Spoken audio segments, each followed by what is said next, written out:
Guys, please take a seat.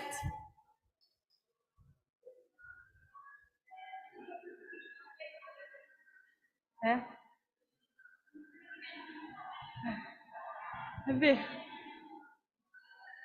Guys, we are starting.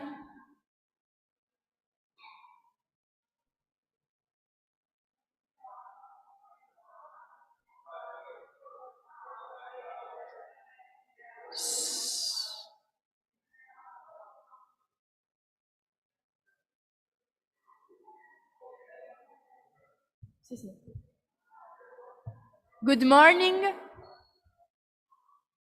This morning, unfortunately, the journalist, due to the strike, is not coming.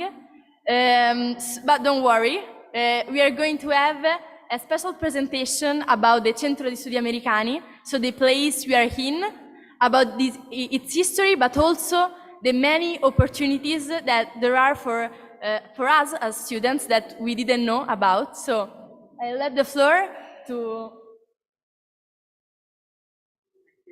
Thank you and welcome to the Center for American Studies and our library. I will offer you a brief presentation of the library and its services, and we can give you more detailed information when you register at the library. Due to the long-established partnership between the library and your university, you can register for free and use all our resources, printed and electronic, coming here and with your personal profile, so with no charge. This is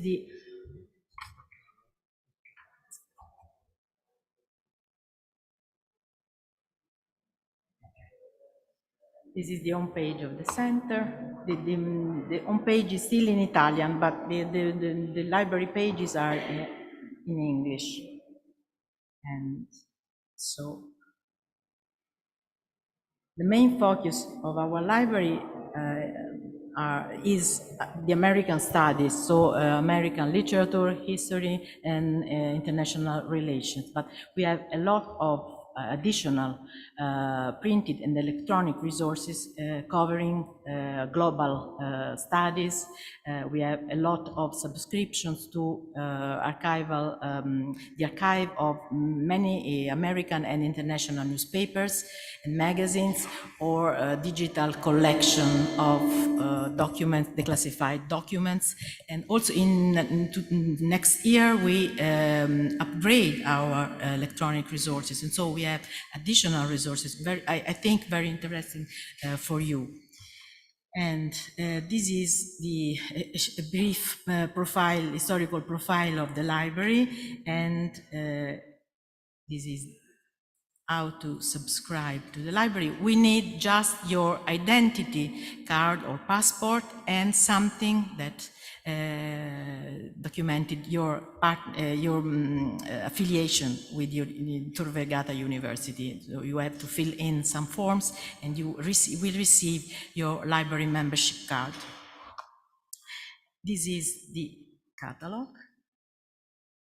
You can search the catalog from off-site, and when you are registered, you can search the catalog through your personal profile, and so you can place all to request books, and you will find the books here at the circulation desk.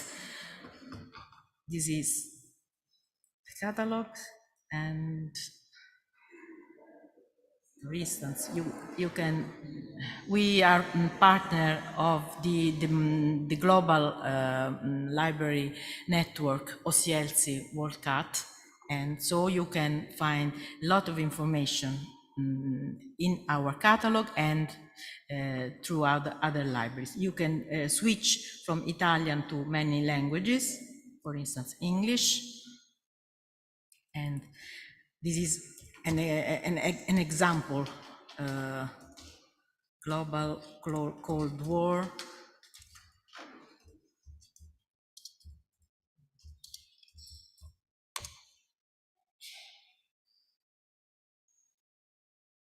This is a keyword search, so you can find books, and this is format of books, book articles, journal articles, and so print book, for instance. So you can find all the information on the books. This book, for instance, is available, Global Development, a Cold War History, for instance, by Sara Lorenzini, published by Princeton University Press. You find a summary of the book, information on the contents, and the fact that the book is available at the library, and so you can place your hold and ask for this book. Or you can use our electronic resources page and find a lot of information about US government declassified documents, historical and literary bibliographies to refine your search, and international politics, for instance. This is a very interesting resource for international politics by the Columbia University Press. This is my account, sorry.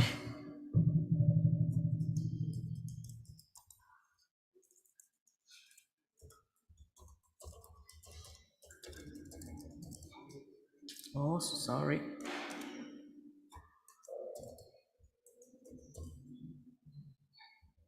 Mm.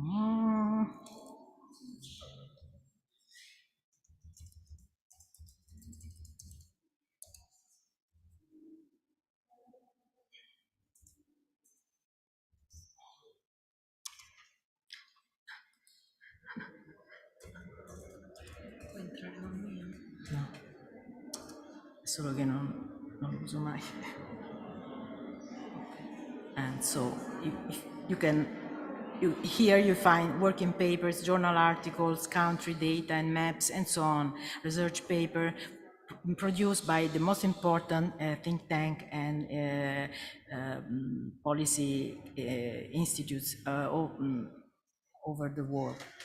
And you can find Global Cold War, and so on. If the PDF is available, you can click on this and find the article and download the article. We also have a JSTOR, complete JSTOR, Project Muse, and many other electronic resources. For instance, the digital newsstand. A lot of newspapers, American newspapers.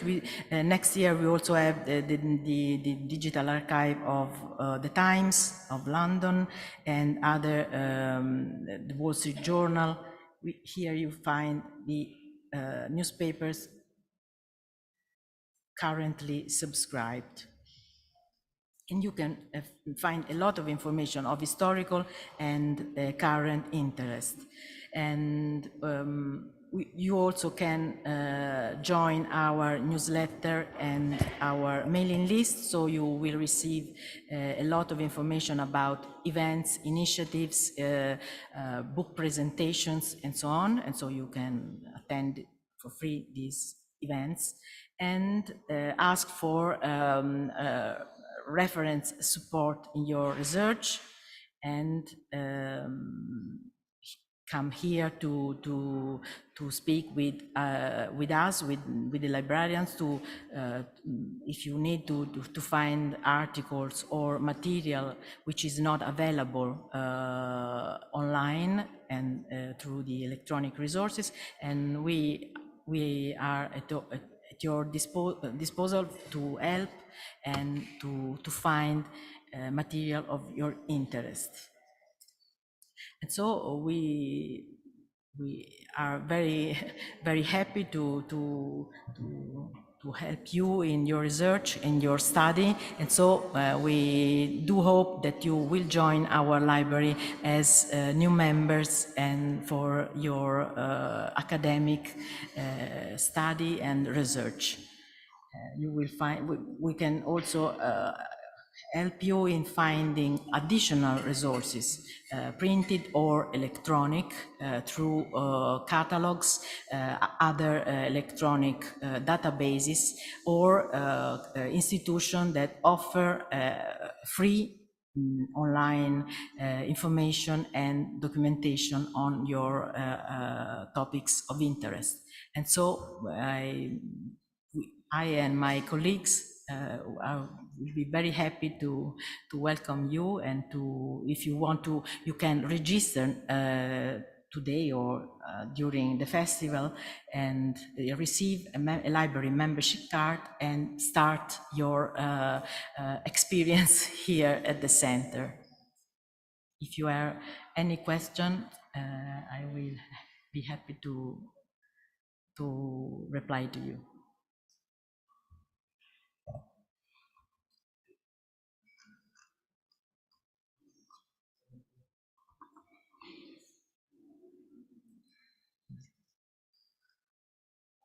We find here, for instance, Digital National Security Archive, US declassified documents online, historical abstracts, American history and life, which are among the most important bibliographic reference tools for research in history and politics. On history and politics, CHAO, Columbia International Affairs Online. We also have a new database, Gale Research Complete. In 2002 and 24, we upgrade these electronic resources to Gale Research Complete Premium, and so we have additional very important additional electronic resources. For instance, we have Archives Unbound.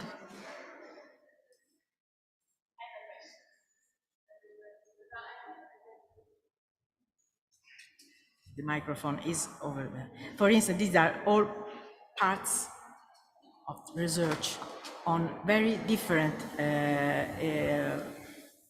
contexts and research areas. So actually, I have a question on the Centro di Studi Americani. So when was it built and why? The building was built between the end of the 16th and the beginning of the 17th century for noble and rich Roman family. And so this is a very beautiful palace, and it was there are a lot of frescoes you can see in the ceilings. This is the crossing of the Red Sea by Gaspare Celio. And then the Italian state acquired this building during the 20th century, and this is here it was the Center for the Italian Center for American Studies was established in 1936 during under the fascist regime. The library was established much before, at the end of the First World War in 1918, by a group of Italian and American personalities to strengthen the relationship between Italy and the United States after the First World War. And so the library was established in another building in Via del Corso, Palazzo Salviati, together with the Italian-American Association. And also this cultural institution was established to foster the relationship between the two countries. And under the fascist regime, the center was established as a policy and cultural institute. And then after the Second World War, the center was completely re-established between the end of the 50s and the beginning of the 60s with new denomination, completely new board. And since the beginning of the 60s, we are the center continues its mission of strengthen the relationship between Italy and the United States in the new political and cultural context. So we have also a very important historical archive, which includes a lot of documents on this long history from the First World War to the second post-war period. Can I ask a question? I'm here. Hello. I was wondering, is there any specific section for the announcements of the internship associated with the central? Sorry. Okay. I was wondering if there is any specific section on the website for the announcements that internship available, that is association with the Centro Studi Americani, or the combination of centers doing meetings, so I could be as much as possible familiar with the global challenges that going around by attending this meeting. I have some problem to hear you because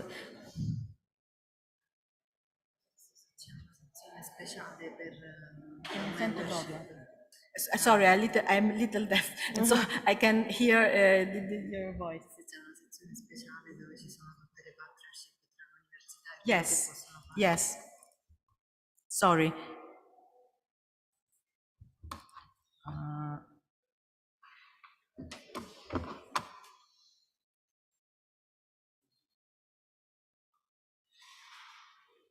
There is a specific, you can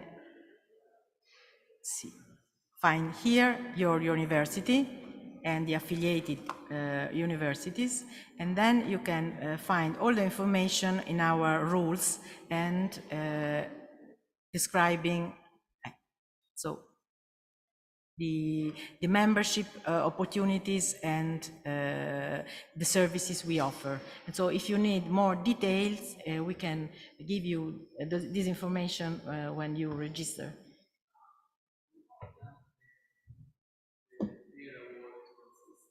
Yes, it is a new initiative. This year is the 7th year of this prize for American-Italian relations. Is a prize awarding people who distinguish themselves in fostering the relations between Italy and the United States in a cultural, scientific, political field. And so there are. You find some information on this year edition on the home page.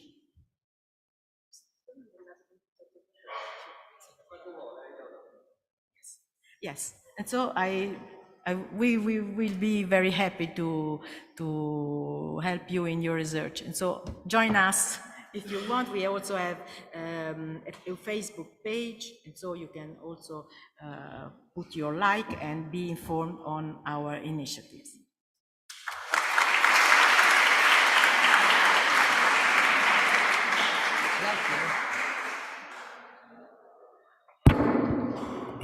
Good morning.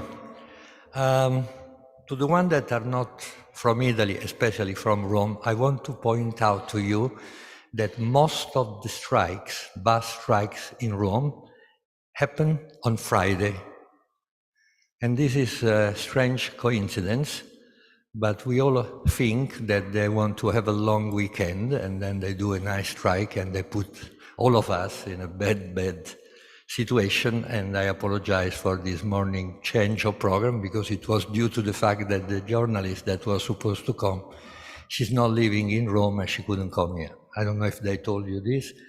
So you will have now, if you want to stay 5 minutes without, otherwise you will have to listen to me that I'll try to be, we call it in Italy tappo, that means cork. When you have a hole, you put something to block that type of space. But I am trying to give you some type of, let's say, stimulus, because I will tell you the story of Diplomacy Festival. That is a very, very interesting case history. And to do that, I'll take my jacket off.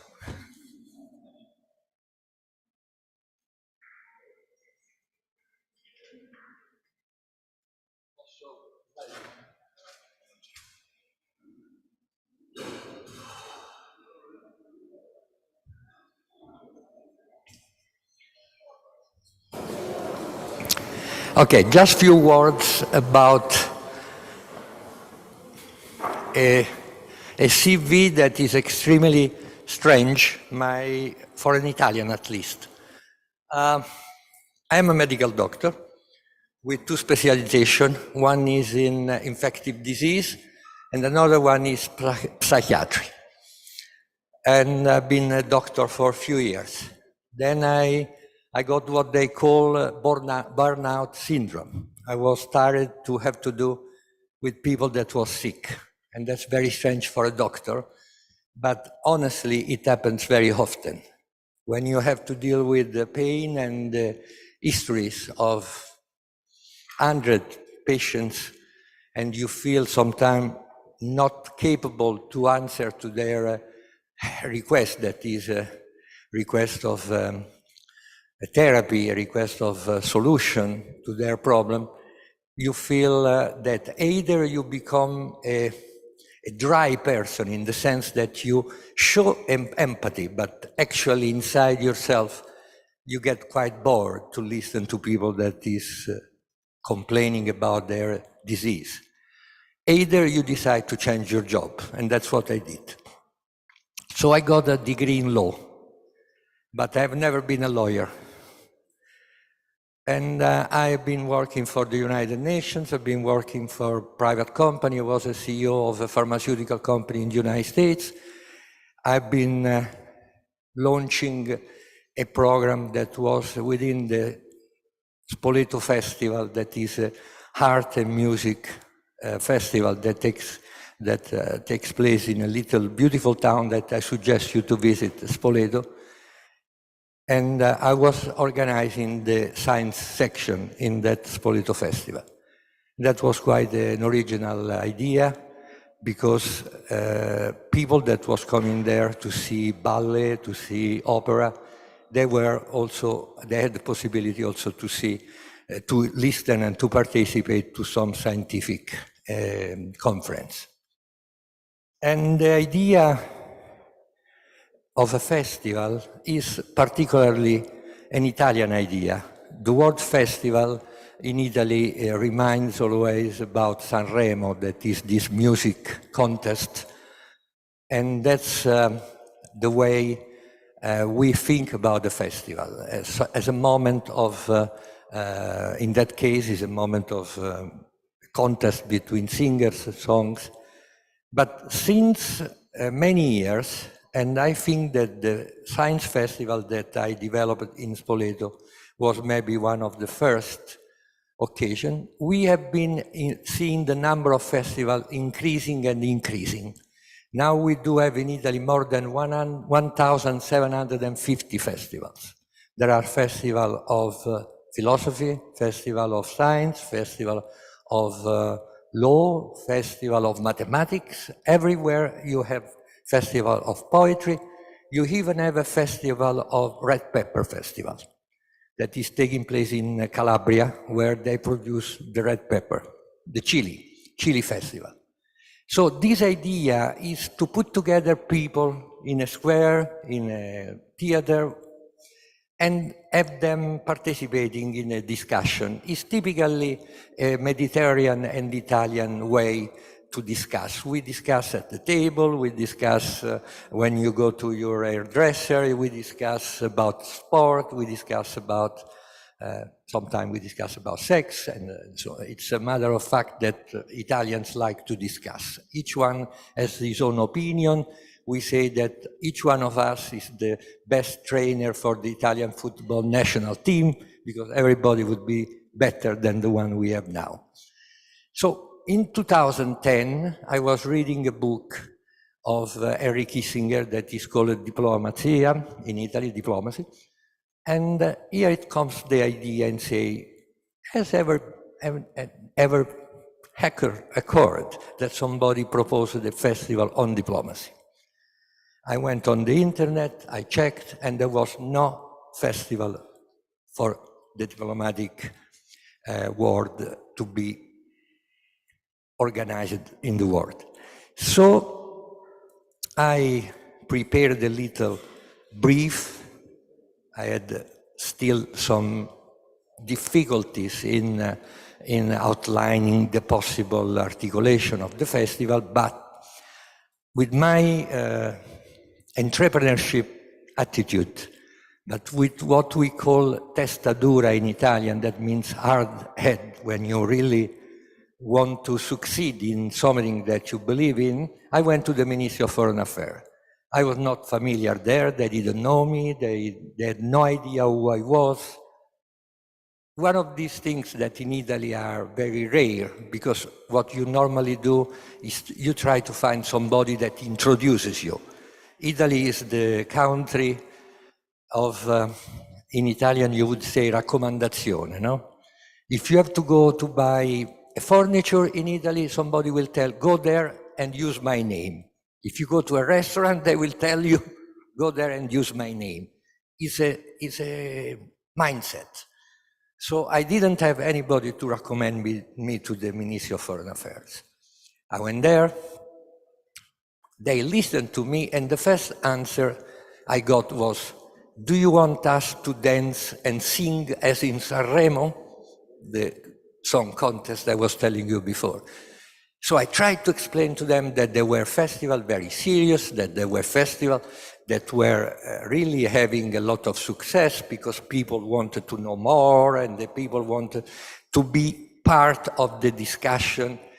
And when we were doing the Science Festival in Spoleto, we had 300, 400 people coming from all over just to listen to Nobel Award winners. So I said, this is a topic that people want to know about. But I didn't get a lot of success. It wasn't really easy.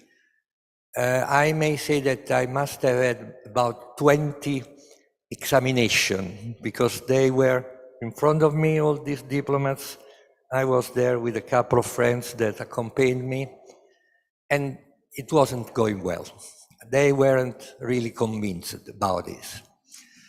Then it happened something, as I said, Italy is the country of recommendation. It happened something that I did not expect.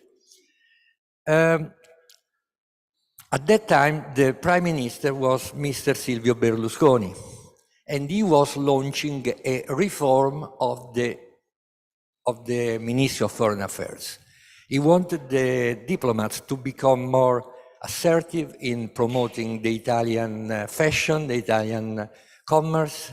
He was really trying to change the image, but also the activity of the diplomats that were more involved in their work of representation of the country. They were involved in negotiation. He wanted them to become more commercialized in a certain way, more easy in promoting our business. So everybody was expecting to know if this reform was going to take place. And I was speaking with a friend of mine that I didn't know that at her marriage, Mr. Berlusconi was her witness. He had been the witness of the marriage. So she told me, write a letter to him directly. This is a story that may sound very, very anecdotal, but it is true. I tell you it is true. She told me, write a letter, and I will make sure that this letter goes on his night comodino, come si dice, just on the side of his bed, and night table. And before he goes to sleep, he will find the letter there. I was a bit, in a certain way, a bit curious to know if she was just pretending, but actually she was a friend of the secretary, personal secretary of Berlusconi, and that what happened. I wrote this letter inviting him to participate, to anticipating him the lecture, the opening lecture of the festival, and that was in May. And I gave her the letter, and 1 week after, I got a letter from Mr. Berlusconi. That is quite unbelievable, because a politician that answers by handwriting and said, listen, I like the idea, but I don't know if in October, because I already pretended that October would have been the month of the diplomacy. He wrote, I don't know if in October I still will be the prime minister, but if I will come to open your festival. So what would have you done of this letter once that you received this letter? Please, somebody gives me a suggestion, because I did something very nasty, but you tell me what you would have done.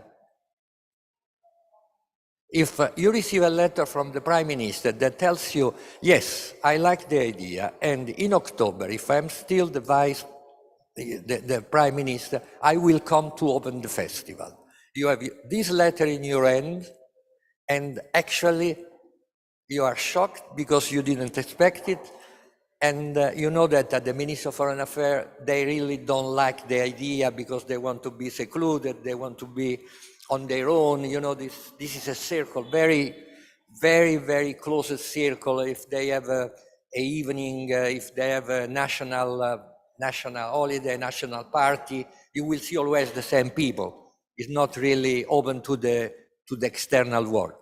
So somebody gives me an answer. What would have you done with this letter? No, you just say, stand up.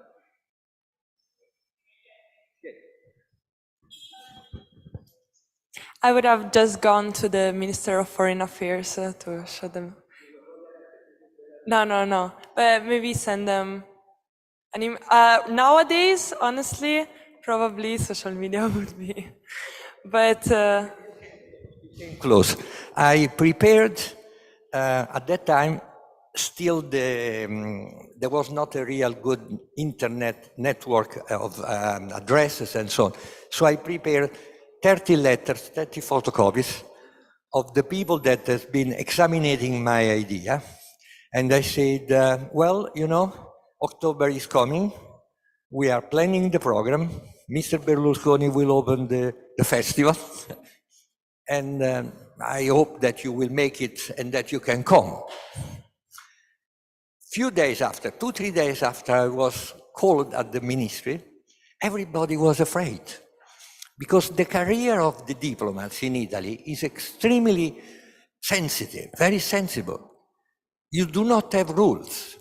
There is a certain type of classification that gives them points according to the age, according to the experience, according where they've been posted and what was the outcome of the work. But mostly there is one sentence that comes from Latin that is intuitus personae. That means I am the minister or I am the Secretary General. If I like you, you can jump. You can have assignments that are not linked really to your career, but it's linked to the trust I have in your capabilities. So once that you say that the Prime Minister is coming, and once that you say that he's supporting the idea, nobody wanted to risk to be considered an obstacle. So all the door opened immediately. In a week time, we did the program of the first festival. And that was it. That is the beginning of the festival. So it's a bit of a hard edge, a bit of strong determination, but also a bit of luck. And the festival started. The first year we did only 3 days because there was not so much time to organize it. And then year by year it has grown. This year is the 14th edition. And the ministry now is my best ally because in the meantime, the sentence public diplomacy, it has become more popular. What we do is public diplomacy. What we do is to invite not only a class like yours, but also people that are not doesn't have easy access to the embassies, because the embassy have this characteristic. They are always surrounded by a wall. That wall, it is said that is for security, and this is true. But it's also a certain type of creating a certain distance with the people, with outside people. Do you know what they say is the baptism of a diplomat in Rome? What is the real baptism? You don't know it? It's very, very difficult to imagine. It's not that they go to the Quirinale to present their credential. This is formality. The real baptism is when they get their car scratched. This happens always because of the parking. They get a parking space available, and people in Rome sometimes do not understand that we have a strong opportunity in having in Rome so many embassies. And so people get annoyed when you go with your car and they stop you because the car of the ambassador has to get out from the wall of the embassy in Via Nomentana, in Parioli, wherever they are living. You are standing in your car and you say, what's happening? Why did they stop? The ambassador the car is coming out. People get annoyed. So they react in a very stupid way.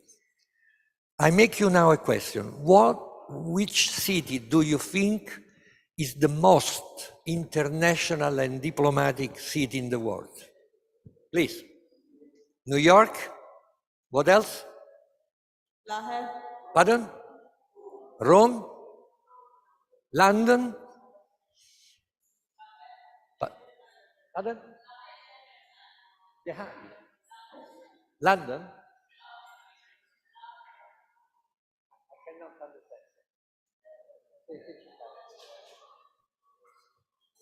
Well, Brussels, Geneva, the Netherlands, The Hague in Netherlands. Which one? Canada, Toronto. So now, the question was posed maybe in the wrong way. I'll rephrase the question. Which is the city has the largest number of international representatives? Rome. Rome has 134 embassies with the Quirinale, with the state, 104 with the Vatican, 87 or 88 with the United Nations Rome-based agencies. Plus, we have a representative for San Marino, and we have representative for Sacro Ordine di Malta, that is an entity, an international entity, that has no ground, has no territory, but is based in Rome, and it has a very long story. So altogether, we have more than 350 representation in Rome. How many institute, academic and cultural institute in Rome? 46. And this is the largest number all over the world. New York has only the United Nations. Geneva has only the humanitarian and Red Cross agencies. Vienna has got OXE and has got other international entities like UNIDO, like UNDP or so on, but that's not enough to compete with Rome. Toronto may have maybe many. Why am I telling you this after I was telling you the population of Rome is not really aware of what is the opportunity that we have? Is that Rome has never been able to promote itself for this particular characteristic. We do have two big, in our brand in Rome, we have two big strong points, Christianity and Romanity. These are the two brands that bring the two characteristics that bring to Rome nearly 20 million people a year. And if you think of it, 20 million people coming to Rome because there is St. Peter and the Pope, or because they come to see the Colosseum, may, in a certain way, be sufficient for our governance. They do not invest on the international image of Rome. It's very little what it is done.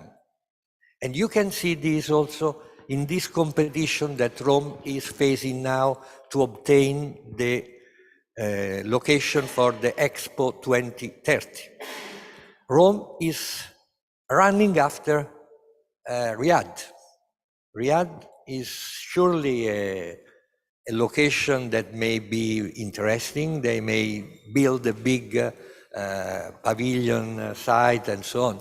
But Rome has much more than Riyadh in terms of international image. The Romans feel that the international community is a burden. We do not use, for example, all the resources that are coming from the academy, the foreign academy, the French academy, the Romanian academy, the Japanese academy. Every year they have dozens of artists coming to stay in Rome for 1 year, the German academy too, and they have this opportunity to show their work. They stay 1 year here and they may show their work. They have some difficulties in finding location where they can exhibit their work. So Rome has to change in that sense. And that's one of the goals of our festival. The festival now, it has become an appointment. We normally have about 40 ambassadors. You don't see only the one that come here, but there are many other events around town. And we have, our relation is with nearly 80 embassies in Rome. So actually, this appointment is becoming one of the focus points for diplomacy in Italy. And the possibility to have signed this deal with Professor Piga, that has been immediately enthusiastic to send a class of every year to follow us. It has given us also a strong motivation to continue. So, the festival is taking place in 8 days. It's taking place in about 24 different locations. And somebody tells me, why do you do so many events? Why do you want to be plethoric, so redundant with so many events that are sometimes also overlapping in time and so on? People cannot follow everything, and it's a big effort. And sometimes you may have less results that if you could do only 3 days, maybe in one location where you can concentrate everything. The reason is a marketing reason. Not for money, but for attention. Rome has every day, and this is another concept that I want you to think about. Rome every day has an average of 10 events. After the festival, go on the site romeinternational.it and you can find whatever happens every day in Rome in the international field. It's a free agenda, you can look at it and you can choose where to go. But if we didn't do so many events at the beginning of the festival, we wouldn't have been noticed in the scenario of the city. Because there are so many think tanks that make events. You have been listening to the Centro Studio Americano, they do events. Embassy organize events. There are so many stakeholders in this field that organize events. But if you ask somebody, do you know the Diplomacy Festival? They will say yes. If you say, do you remember who organized that event at that time? Or maybe if you look for, in your memory, where you went 3 months ago to follow one conference, you may forget. So the idea to have a big mass of event, it's risky because you may decrease, in certain case, the quality of it, but it has given us an identity. And the identity is very important if you want to be acknowledged and recognized. So this is the story of the festival. Up to now, I won't be able to give you an idea of the future, even though I am very concerned about futurology workshop.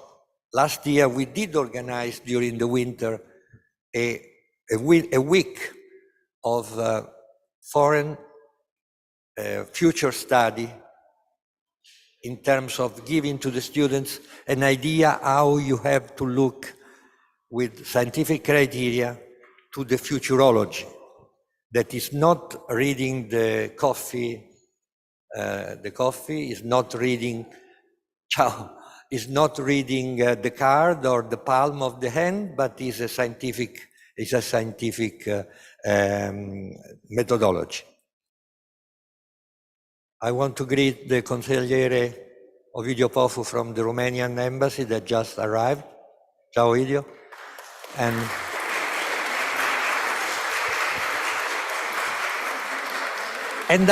I will tell you, if some of you is interested, it's not really part of the program in terms of, we are going to move at 1 o'clock, we're going to move to the other room on the other side that is much smaller.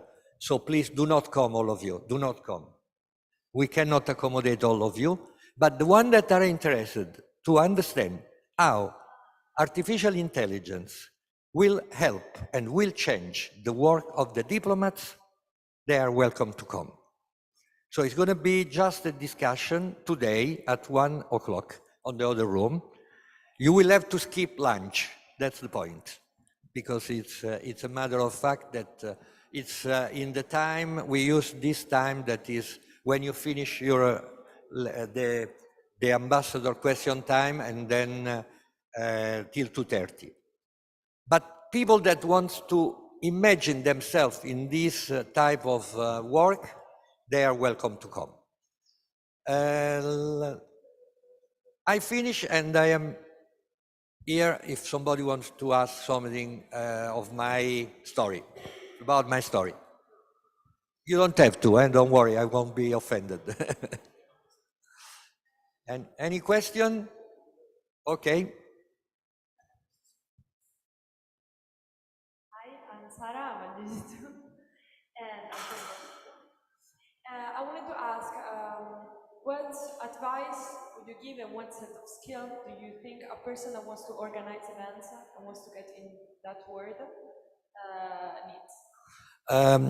You need to develop a lateral neuron. I don't know if you know the theory of the lateral neuron. People that are looking just straight, they have to do only one event. They have to be concentrated on one event and be sure that everything is working on that direction. When you do a festival with more than 100 events at the same time, you cannot concentrate only on one. You have to be able to imagine how you're going to switch things, how you're going to fill an empty space like today. You have to think who is going to be your major speaker and how you have to create a panel around them. So it's a matter of fact that it's like if you were a movie director. You cannot only look at the camera. You have to look more general, the budget. You have to look at the location. You have to look to the type of personal relation you may develop and you have already developed. The most important thing, and I'm telling that of myself because I remind myself every day, is your reputation. If you lose your reputation because you have done something that it was not appropriate or it was not really what each one of your guests is expecting, and then will be a problem. I may tell you a story that is really maybe the worst two things. I'll tell you two things that happen in the story of the festival that will make you think how difficult it is sometimes to look at the organization. The first one, in March, I make a meeting with the university here in Rome in March, and they proposed to me to show during the festival a very important movie that was done in 1943. No, it was done in 1939. It has been restructured, it has been in a certain way recuperated, and it was the visit of Hitler, Adolf Hitler, in Rome when he met Mussolini in Rome. That movie is an historical movie. It had been recuperated, and also all the work that had been done historically by the German Institute in Rome. So it was guaranteed that was not propaganda, it was not something that had to do with the past and that particular moment of history. So it was an historical document. And they proposed to have the presentation of this as a premiere for the festival and to do also a conference with experts of that time of history. I was happy about it because, it was a premiere of the movie, the German Institute, the university was guaranteeing, so I said yes. And because the week was a particular week of October, by chance we chose one day. We said, okay, we'll do it on the 16th of October. Okay, so we put it in the program, we do it everything like we usually do, prepared material program and this and this and this, and here it comes that we publicize that the visit of Hitler in Rome will be shown during the Diplomacy Festival on the 16th of October. In March, I did not remember. I have to admit it was my mistake, but you immediately understood why it was a big mistake. The 16th of October in Rome, it reminds the ghetto raid. So it was something inappropriate to put that movie in that day. We did the first page of Corriere della Sera. They had a terrible attack to the festival because of this choice. We apologized, we canceled the event, everybody was apologizing, so on. But here it comes this. Second story. May, June, one ambassador, I won't tell you which ambassador, even though you may understand it. One ambassador is requested by one university of Rome to give a question time in the university. We say, we create this link, they write each other, they exchange all the information, and we put this in a particular day. So that's the program. This ambassador has to go to that university to give a lecture. 3 or 4 days before the lecture, the festival hadn't even started, this country, local problem, in a certain way, used force, bombs, on a minority. It was just a moment of embarrassment to receive a letter from the university, but also from the CRUI, that is the organization of all the University of Rome, of Italy, saying that all the relation with this embassy had to be cancelled. So the university that been dealing with this embassy writes to me and says, we cancel the event. We do not want the ambassador. So it was me that had to call the embassy and say to the ambassador, if you want, we can do it in a hotel. I can rent an hotel. But I cannot organize it anymore because they send a letter that they say they don't want you. He was very sympathetic. He said, don't worry. Since then, we do not work anymore with that embassy because my excuse were accepted, but they expected the excuse of the university that never came. What can you do? I am apologizing still now, offering, trying to get this back on board and so on. But their sensibility was hurted because they were refused. So it's a very delicate field. It's not easy to move and not make mistakes. Any other question? So I'll let you have maybe some, one question, yes.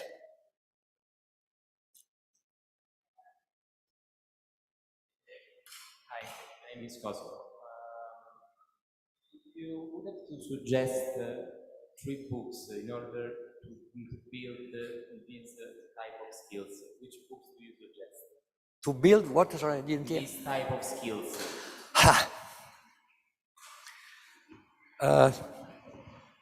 First of all, I do not think that you'll find a book that can give you maybe like if it was a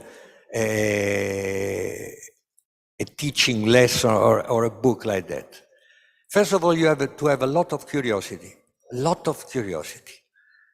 Second, you must have a very good anti-acid on your night table, because in the night you won't sleep. Sometimes you will not sleep, so you get to get an anti-acid to avoid your stomach to get an ulcer. And the third thing is you have to be patient. You have to be patient, because when you ask people to participate to an event like this, they have their time. Sometimes they can decide here, the embassy can decide. In some case, the embassy has to write to their headquarters. They need to get an approval. They want to be guaranteed. They want to know who's going to be there, what's going to happen, and so on. And this doesn't give you an immediate answer. So don't think that they don't want to do it. Don't think that they are just ignoring you. Give them their time, and very politely and very quietly investigate if there is still an intention to do it. So it's a matter of fact that you have to be in the business, in terms that, for example, if you come now to our office and your colleague that came have seen it, it's a mess. It's a mess. People that goes around and nobody knows what each one is doing, because there are so many things to take care. So many things to take care. For example, the time shift. This morning I had to call somebody in Indonesia to connect, and I forgot that they are 5 hours ahead.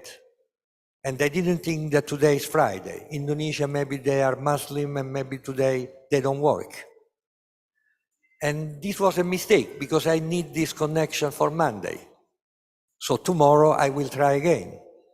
But I shouldn't forget tomorrow to do it. So that's a very complicated issue. You don't learn to do it at once. You need to have a lot of curiosity, a lot of experience in different fields and you have to have a lot of luck. You're welcome. Yes. One last question. My name is Jan.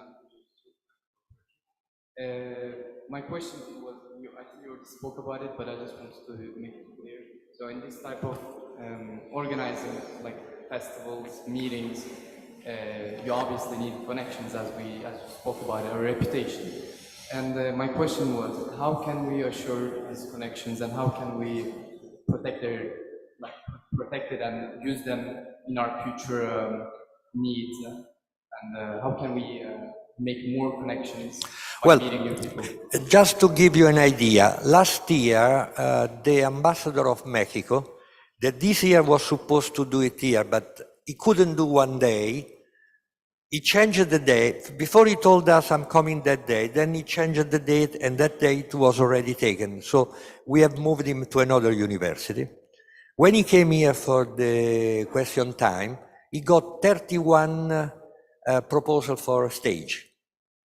31 of your colleagues asked to go to work with his embassy. He was shocked, but I think that's the way you have to look at it.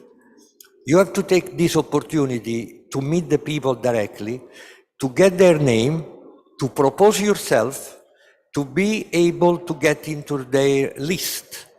Many times the embassy organize events, and they are very happy to have youths in the public.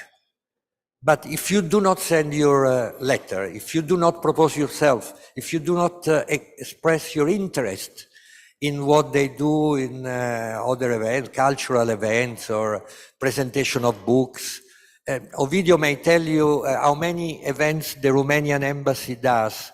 They have an academy, maybe one of the oldest academy, art academy, cultural academy in Rome.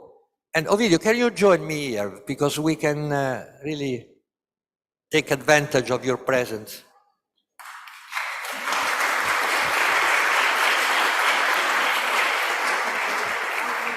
How do you manage your events? Hello, I'm very happy to be present here today. We take part to the Festival of Diplomacia because we enjoy organizing events. We've organized every year. We took part to the series of events within Festival della Diplomazia. How do we manage to organize so many things?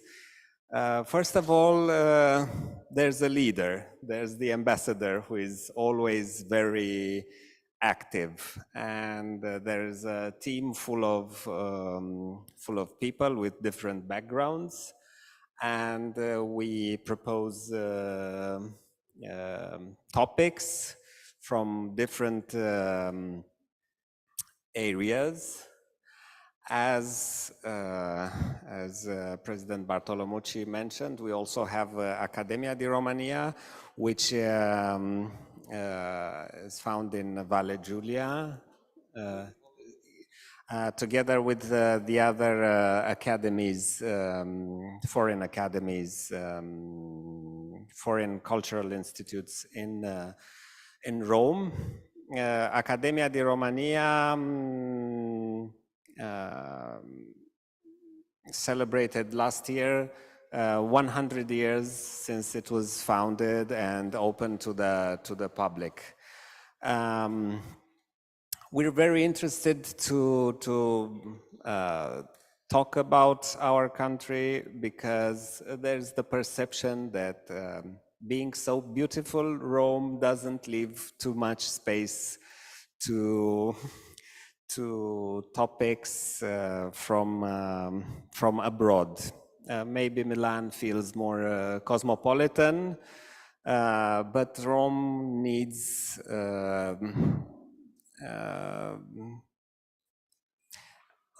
compels us, foreign embassies, to showcase themes of our interest, topics that we consider relevant, So we do it either in our embassy or in the Cultural Institute. Well, they can participate. We are very active on social media. We're active on Twitter, on Facebook. It is true that on Facebook, which is the most, let's say, accessible and more more interactive social media. Our Facebook is mostly dedicated to the Romanian community present here in Italy. That would be 1.2 million. It's also in Romanian, but it's in Romanian mostly. But you know that many of the all social media have this function available. You can translate instantly. So information is accessible. It doesn't matter which account you're following, you have this option of translating instantly. But when we have events dedicated to the Italian public, we post in Italian as well. So every year we have one major event. This year it will be this this archaeological exhibition that we will organize at Terme di Diocleziano, the museum. It's the headquarters of the Museo Nazionale Romano. And we also have smaller events, which are an opportunity to network for us diplomats, for local relevant figures. We invite representatives of Italian institutions, foreign diplomats, relevant figures from industry, entertainment. For example, this year we organized something really nice, which was a wine tasting, and we had as a main guest Bruno Vespa, who is also a major wine producer. A famous wine producer in Italy, although his main activity is being a journalist. So these kind of events offer us the opportunity to meet relevant people in the hosting country and to exchange information and pass what we consider relevant from our point of view. So I'm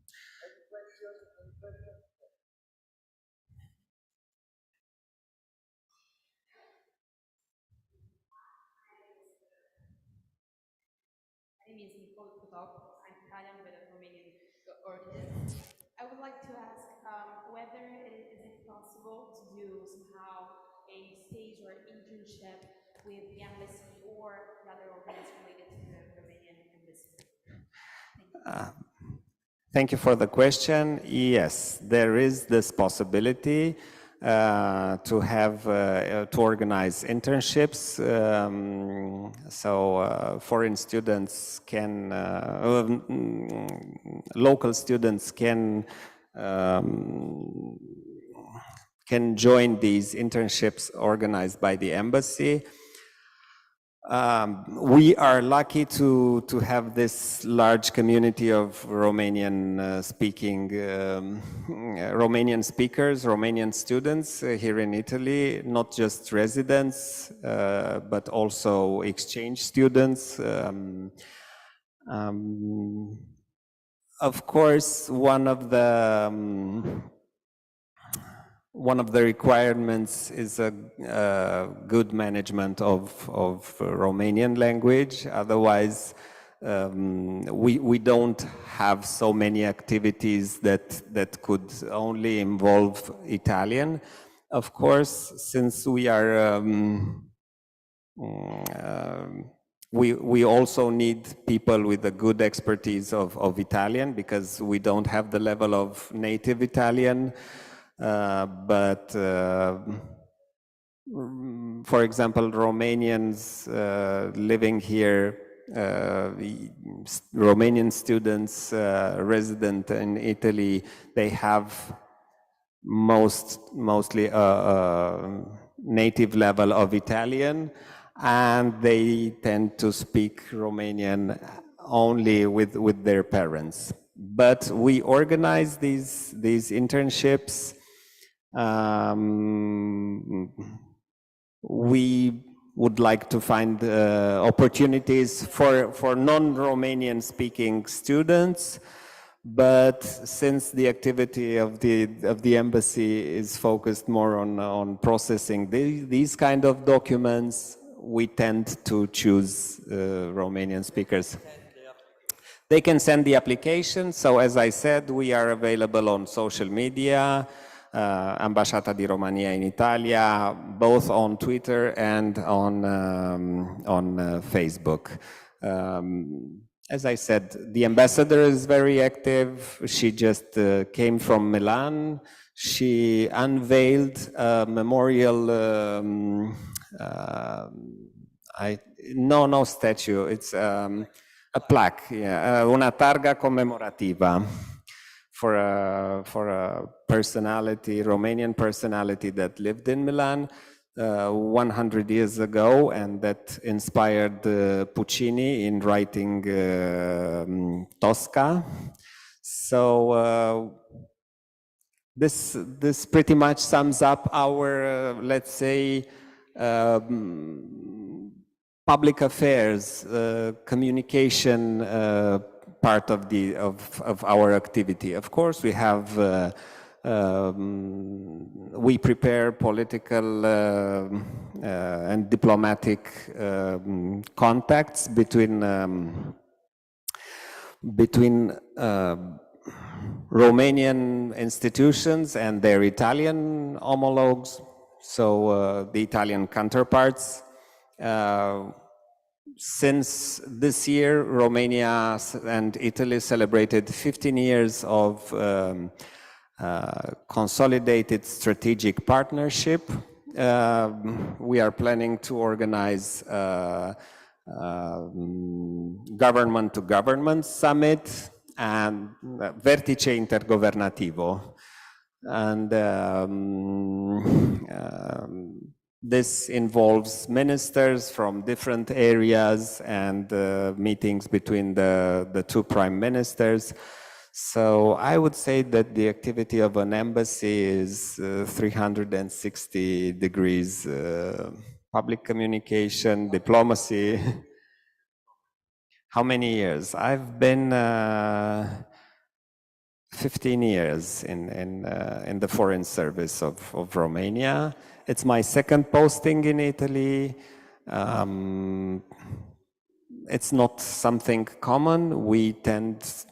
There's the possibility to get some sort of specialization within a certain area, like in my case, the Mediterranean, but the Italian system is more like moving from one area of expertise or one geographical area to another. So there are many ways we can act. Yeah.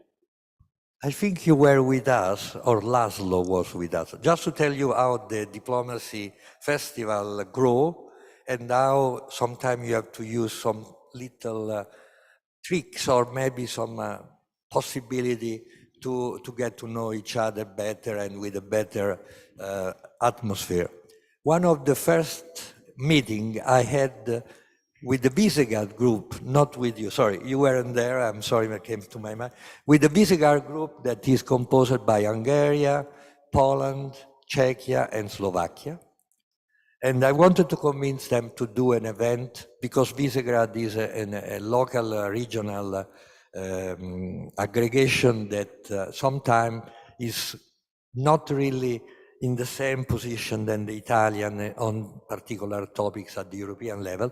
So I wanted to convince them and I invited them to the BAF, to the Terme. So we discussed the event that we were supposed to do, swimming in a little whirlpool, talking and drinking maybe a glass of Prosecco. And that was a way we used to get to know each other in bathrobe and in a swimming pool at the whirlpool. So just to say that sometimes you have diplomacy is to create relation. Diplomacy is to create understanding, friendship, and also respect. That was just one time. Then the other time we met in the embassies. But we still remember with Agnieszka Hoppen from Poland and with Laszlo Galatai from Hungary at that time that we were in the whirlpool together. Now that you've mentioned regional cooperation formats, yes, Visegrad Group is one of them.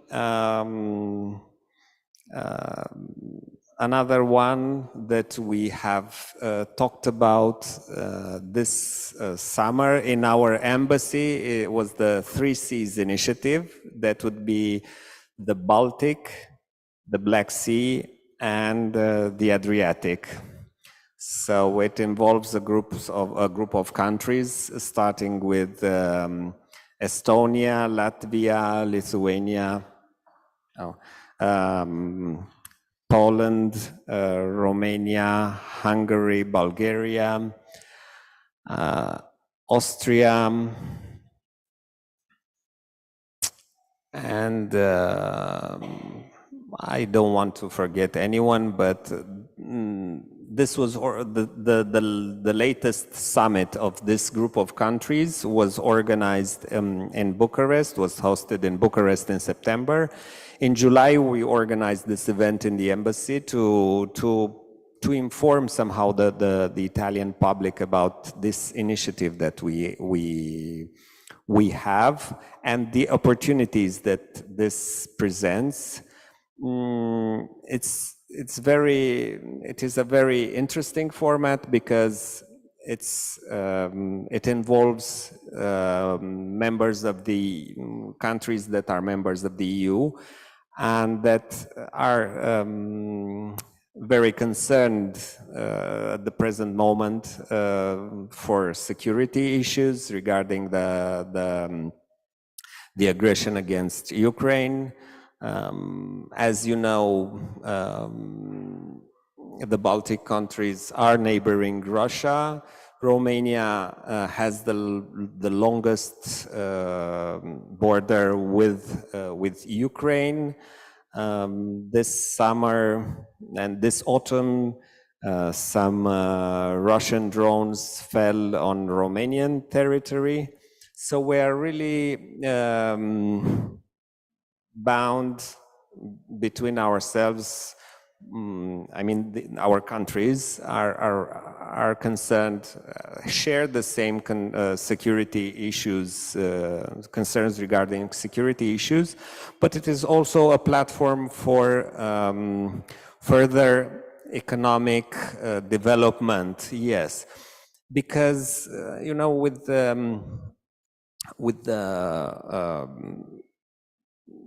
liberalization, with the fall of the Iron Curtain in 1989, all our countries that used to be part of the communist bloc started looking towards the West, towards Central Europe. For economic opportunities. And we started developing very good relations, bilateral relations with the Western countries. And for these 30 years, we kept looking towards the West, but we neglected the opportunities that we have among ourselves. So now, 3 decades later, we start developing the relations between our side within our region. And this only means business opportunities because we still have a lot of potential to grow. Unless Western countries that you can see are struggling with a growth of 1% per year, recession maybe, while in Eastern Europe we have higher rates. Okay, the current moment is not the best one. We have a growth of just 2-3%, but we had 5% before the start of the war in Ukraine, and we were looking at the same perspectives within the starting with 2024, so 4% and above, which is really impressive, and it represents an opportunity for Western companies, in this case Italian companies. We have a very good relation with a very strong economic relation with Italy. We already have Italian companies building infrastructure in Romania and charging good money for that. Italian banks are very active in Romania with high revenues. So with these formats of cooperation, of regional cooperation, we start to promote ourselves and make ourselves better known. And as I said, showcase ourselves with the opportunities that we have in our region, because it's not just let's say, politics or conflict as now it looks like. Well, we may say that there is a certain crisis in the multilateralism, in terms of the global multilateralism, and you may see that there is an increase in the regional cooperation.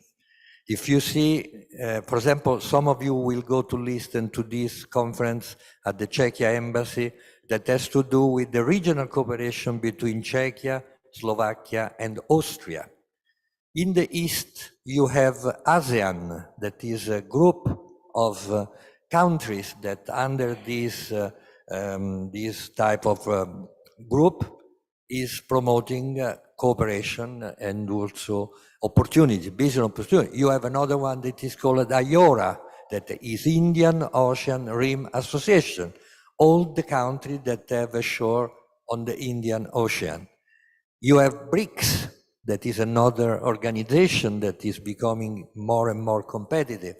So in a certain way, there is a certain type of disgregation of the multilateralism in favor of local regionalization of interest, especially in commercial field.